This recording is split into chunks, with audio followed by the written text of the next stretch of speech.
சிவகார்த்திகேயன் அண்ணாவோட பராசக்தி படத்துல இருந்து நேத்து தீபாவளி ஸ்பெஷலா ஒரு எக்ஸ்க்ளூசிவான அப்டேட் அந்த டீம் வந்து ஷேர் பண்ணியிருந்தாங்க. அதாவது என்ன அப்டேட் அப்படின்னா, அந்த ஒரு திரைப்படத்துடைய ஷூட்டிங் நிறைவு பெற்றது அப்படிங்கிறத நமக்கு வந்து தெரியப்படுத்திருக்காங்க. பொதுவாக ஒரு படம் நிறுவனம் வந்துட்டு பார்த்தீங்கன்னா இது தெரியப்படுத்திருக்க ஒரு போஸ்டர் மூலியமா வந்துட்டு பார்த்தீங்கன்னா தெரியப்படுத்துவாங்க. பட் இவங்க கொஞ்சம் டிஃப்ரெண்ட்டாக ஃபேன்ஸை வந்துட்டு பார்த்தா என்டர்டைன் பண்ணணும்னு ஒரு டீசர் மணிக்கு வெளியிட்டிருந்தாங்க. அந்த ஒரு டீசரை நம்ம சிவகார்த்திகேயன் அதே மணிக்கு ரவிமோகன் சார், அதர்வா சார், இவங்க 3 பேருமே நடந்து வர மணிக்கு ஒரு ஃப்ரேம் வந்து காட்டியிருந்தாங்க. இந்த ஒரு ஃப்ரேமில் வர மணிக்கான பிக்கு தேட்டரில் செதறப்போகுது அப்படிங்கிறத மாற்று கருத்து எல்லாம் கன்ஃபார்ம் வேற லெவலில் இருக்குது. ஸோ அந்த ஒரு பிக்கை வந்து வெளியிட்டு ஸோ ஃபேன்ஸ் எல்லாத்தையுமே செம்மையாக வந்து குஷிப்படுத்திருக்காங்க. ஸோ இந்த ஒரு படத்தோட ஷூட்டிங் நிறைவுபட்டது. அடுத்து ரிலீஸ் வந்துட்டு பார்த்தா ஜனவரி 14. ஸோ அதுக்கடுத்து இன்னும் கொஞ்ச நாளில் ஃபஸ்ட்டு சிங்கிள் வந்து ரிலீஸ் பண்ணுறதுக்கு பிளான் பண்ணியிருக்காங்க.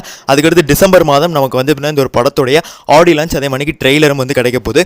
ஒரு மிகப்பெரிய ஒரு வெற்றி வந்துட்டு பார்த்தீங்கன்னா இந்த ஒரு திரைப்படத்தின் மூலியமாக சிவகார்த்திகேயனோட கெரியரில் நடக்க போகுது.